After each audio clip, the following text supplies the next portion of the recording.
ഇവിടെ ഒരു കോളേജ് പെൺകുട്ടി രാത്രി ഹോസ്റ്റൽ റൂമിൽ ലൈവ് സ്ട്രീം ചെയ്യുകയായിരുന്നു. അപ്പോഴാണ് പെട്ടെന്ന് മേൽക്കൂരിൽ നിന്നും വെള്ളം ഇറ്റി വീഴുന്നത് അവൾ ശ്രദ്ധിക്കുന്നത്. ഇങ്ങനെ ഇറ്റി വീഴുന്നത് കണ്ട് ലൈവ് സ്ട്രീമിൽ ഉണ്ടായിരുന്ന ഒരാൾ പെട്ടെന്ന് ഒരു കമന്റ് ഇട്ടു: നിങ്ങൾ നിൽക്കുന്ന റൂം സത്യത്തിൽ ഒരു ശവപ്പെട്ടിയാണ്. ആ റൂമിൽ കയറിയവർ ജീവനോടെ പുറത്തിറങ്ങില്ല എന്ന് അയാൾ വീണ്ടും കമന്റ് ചെയ്തു. ലൈവിൽ ഉണ്ടായിരുന്നവരെല്ലാം അത് പ്രാങ്ക് ആണെന്ന് കരുതി. അപ്പോൾ അയാൾ വീണ്ടും ചോദിച്ചു: നിങ്ങളുടെ റൂമിൽ ജനലില്ലല്ലോ? ആ ചോദ്യം കേട്ടപ്പോൾ പെൺകുട്ടി ആകെ വിജൃംഭിച്ചു പോയി. കാരണം ശരിക്കും ആ റൂമിൽ ഒരു ജനലും ഉണ്ടായിരുന്നില്ല. വീണ്ടും അയാൾ പറഞ്ഞു: ശവപ്പെട്ടി പോലെ അടച്ചിരിക്കുന്ന റൂം. അവിടുത്തെ ശവം ഉരുകി തുടങ്ങിയാൽ മേൽക്കൂരയിൽ നിന്നും ഇതുപോലെ വെള്ളം ചോർന്നിറങ്ങും. നിങ്ങളുടെ റൂംമേറ്റില് 4-ൽ ഒരാൾ ഗോസ്റ്റ് ആണ്. മറ്റുള്ള 3 പേർ ആ ഗോസ്റ്റിനോടൊപ്പം ജീവനോടെ അടക്കപ്പെടും. ടൈം ലിമിറ്റ് 100 ഡേയ്സ് എന്ന് പറഞ്ഞ് അയാൾ കമന്റ് നിർത്തി. അപ്പോഴാണ് അവൾ അറിഞ്ഞത് അവൾ ഇവിടെ വന്ന് നാളേക്ക് 100-ാം ദിവസമാണെന്ന്. ലൈവിലുണ്ടായിരുന്ന ചിലർ പുറത്തേക്ക് ഓടി രക്ഷപ്പെടാൻ പറഞ്ഞു. എന്നാൽ അയാൾ പറഞ്ഞു: ഇന്ന് രാത്രി ആർക്കും പുറത്തിറങ്ങാൻ കഴിയില്ല. പെൺകുട്ടി അത് വിശ്വസിച്ചില്ല. വാതിൽ തുറക്കാൻ ചെന്നപ്പോഴേക്കും ഒരു റൂംമേറ്റ് അവളെ തടഞ്ഞു. അത് കണ്ടപ്പോൾ നായിക ഇവൾ ഗോസ്റ്റ് ആണെന്ന് സംശയിച്ചു. എന്നാൽ റൂംമേറ്റ് ഒരു കുട നീട്ടിക്കൊണ്ട് പറഞ്ഞു: പുറത്ത് നല്ല മഴയുണ്ട്, നമ്മുടെ സീനിയർ പുറത്താണ്, ഇത് കൊണ്ടുപോയി അവളെ കൂടെ കൂട്ടിക്കൊണ്ടുവരൂ. ഇത് കേട്ടപ്പോൾ പെൺകുട്ടിക്ക് ഒരു ആശ്വാസം തോന്നി. റൂമിന്റെ പുറത്തിറങ്ങി അവൾ വ്യൂവേഴ്സിനോട് ഒരു കുഴപ്പമില്ലെന്ന് പറഞ്ഞു. അപ്പോൾ ഒരാൾ കമന്റ് ചെയ്തു: മേ ബി 4 പേരും ഒരുമിച്ചുണ്ടായാലേ ഇതെല്ലാം സംഭവിക്കുള്ളൂ. അപ്പോഴാണ് അവൾ സീനിയർ ഇനിയും തിരിച്ചു വന്നിട്ടില്ലല്ലോ എന്നോർത്തത്. അവൾ ഉടനെ സീനിയർക്ക് മെസ്സേജ് അയച്ചു: ഇങ്ങോട്ട് വരരുത്. പക്ഷെ റിപ്ലൈ ഒന്നും വന്നില്ല. അവൾ വേഗം സ്റ്റെയർ കേസിലേക്ക് ഓടി. അവൾ ഓടിയിറങ്ങി. പക്ഷെ പെട്ടെന്ന് അവളുടെ കാൽ വഴുതി വീണു. എഴുന്നേറ്റ് നോക്കിയപ്പോൾ അവൾ ഇപ്പോഴും 3-ാം നിലയിൽ തന്നെ. വ്യൂവേഴ്സിനും ഭയം തോന്നി തുടങ്ങി. അവൾ സഹായത്തിനായി വിളിച്ചു. പക്ഷെ ഓരോ വ്യൂവേഴ്സും ആയി ഡിസപ്പിയർ ആകാൻ തുടങ്ങി.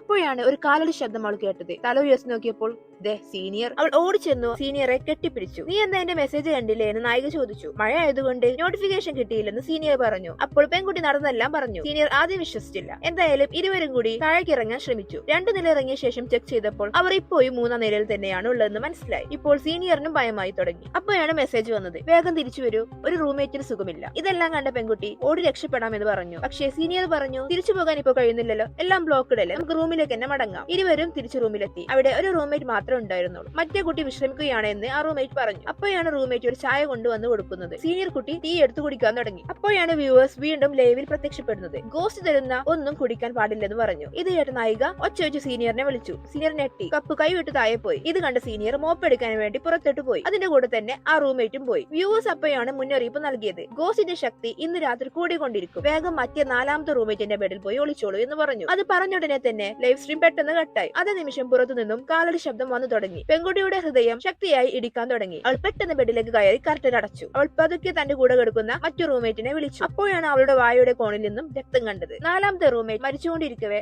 അവളോട് ഓടി രക്ഷപ്പെടൂ എന്ന് പറഞ്ഞു. അതേ നിമിഷം വാതിൽ പതുക്കെ തുറന്നു. കാലടി ശബ്ദം കൂടുതൽ അടുത്തോട്ട് വന്നു. അവൾ ശ്വാസം പോലും എടുക്കാതെ കിടന്നു. കുറച്ചു കഴിഞ്ഞപ്പോൾ ആ രൂപം അകന്നു പോകും പോലെ തോന്നി. പക്ഷെ കർട്ടൻ അല്പം ഉയർത്തി നോക്കിയപ്പോൾ ഒരു കണ്ണ് അവളെ നോക്കിക്കൊണ്ടിരിക്കുന്നു. അതിനുശേഷം ഒരു കൈ പതുക്കെ ആ കർട്ടനിലേക്ക് വന്നു തുടങ്ങി.